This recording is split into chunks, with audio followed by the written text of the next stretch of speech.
So where I'm at, it's a rainy, cold, crappy day.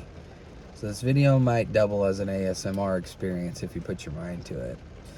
But it's supposed to be like this for the rest of the week, more or less. So I want to talk about barking a little bit. If you're stuck inside on a day like this, you may in fact have to endure some barking.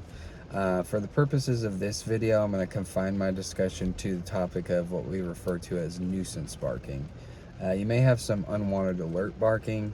You may have some what we refer to as demand barking or attention-seeking barking, and I want to kind of talk about how to curb that a little bit. For me, the most effective way that I've found, in my experience, is going to be utilizing capturing to illustrate to my dog what quiet is and what it yields. So I've got two really distinct like junctures or like moments in time to capitalize upon these opportunities. The first one is when my dog is currently barking and then they stop. That window can be really, really small. Like if my dog just simply like pauses and takes a breath, that's my opportunity to let them know, like right there in that moment, hey, you are being quiet, here's what you get. So if I'm using a clicker, I click as soon as my dog ceases to bark. It's called cessation, like the cessation of a behavior. It's ceasing. The moment that happens, I would click and I would say, quiet, good quiet. Here you go, food reinforcer. So I start having the dog put two and two together. The other one is going to be when my dog is presented with an opportunity to bark that I have on pretty good authority, that would compel them to do so. So you know your dog better than the next guy down the line. So you're making a credible prediction on like if they're likely to bark or not based on what's happening. So this could be like a sighting, so something that they see. This could be a noise. This could be you doing some kind of action, like getting up off the toilet, shutting your laptop lid, grabbing your, your keys or different items or something like that, sitting up from the like standing up from the couch. Different kind of nonverbal cues that your dog takes as like, hey, it's go time, and like they get all riled up. So if your dog is like staring at you and like all excited and you think, oh, here it comes, that's the opportunity. So it's like you're informing them, you have not barked ... yet. You are quiet right now. Like what is the dog doing in this moment is all that matters. So it's like you are currently quiet. I'm gonna let you know, hey, quiet. Oh, good, quiet. Here you go. Yay.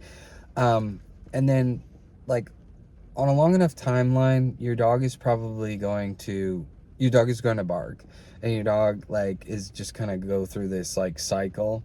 And so you probably just want to like give them something to work on once you've gotten a couple reps in, for them to work on. So something that they enjoy, something they're going to work at, to like figure out, whittle down, like lick clean. So different enrichment options. You're going to want to give them something to do that is self-reinforcing and doesn't really involve you all that much, if you're like, especially if you're trying to accomplish something else at that time. And then you need to make some time to like, obviously take your dog outside and do the basics. But the other version that Ian Dunbar is fond of is luring. So like he will put like a treat lure in front of the dog's face, and then he'll do something to compel the dog to bark. So whatever stimulus it is that typically makes your dog bark, he'll put it in front and he'll say, speak, for example, and then he'll initiate that stimulus. The dog will bark, and then he gives the treat.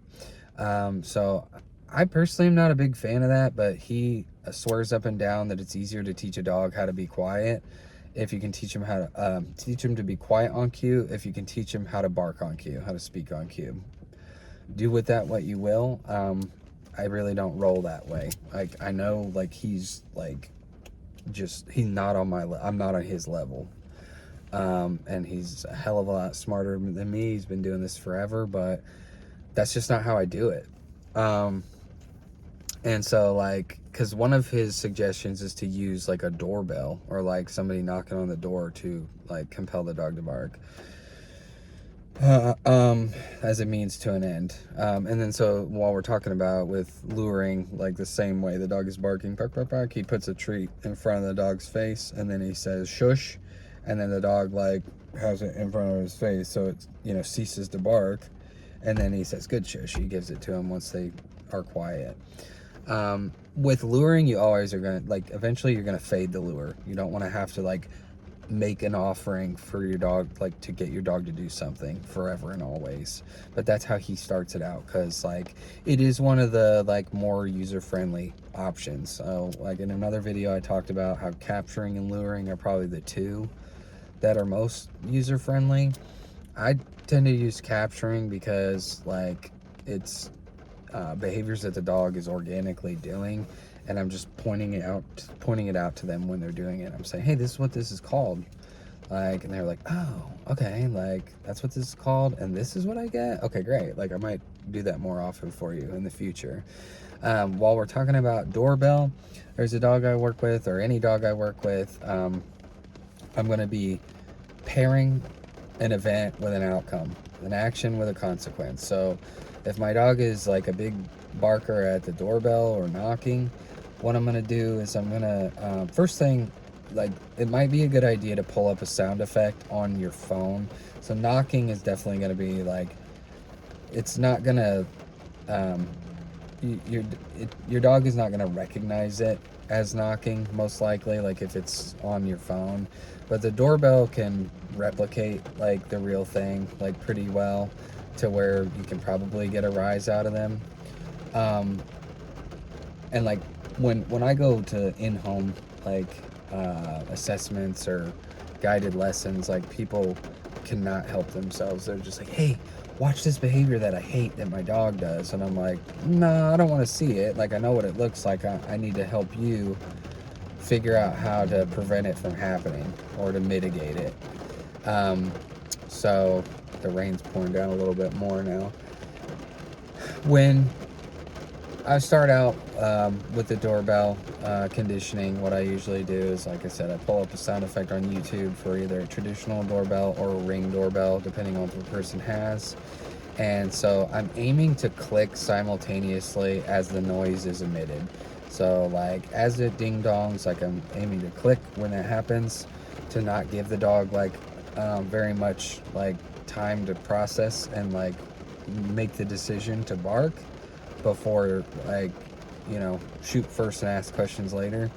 So I do the sound effect while I click, and then I give the food reinforcer, and then over time I'm leaving more gap, like more of a gap between the ding dong and then saying like quiet, you know, clicking saying quiet, you know, and then giving the food reinforcer, because over time my dog should be able to not immediately react to that sound, and you know, make a decision on like should I bark, or should I, you know, is there something in it for me if I remain quiet.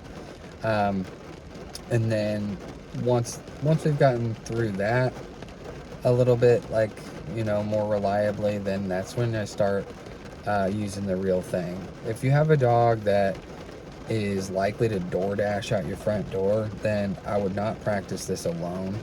Sometimes I do practice this alone. You've got to know what kind of dog you're dealing with. And sometimes I lean out the door and then I ring the doorbell myself. I have my clicker in the other hand, because it's not going to do me much good if I'm clicking from outside the house, because I need the dog to hear that. So it's the same thing. I reach out and I'm timing it. Like I've got a food reinforcer in this hand, I've got a clicker in this hand, and then I'm ringing with the other hand. And so same thing, simultaneous. Boom, here you go. Quiet, yay, good quiet. And then once again, work towards being able to ring, wait, then click and say quiet as you click, and give the food reinforcer.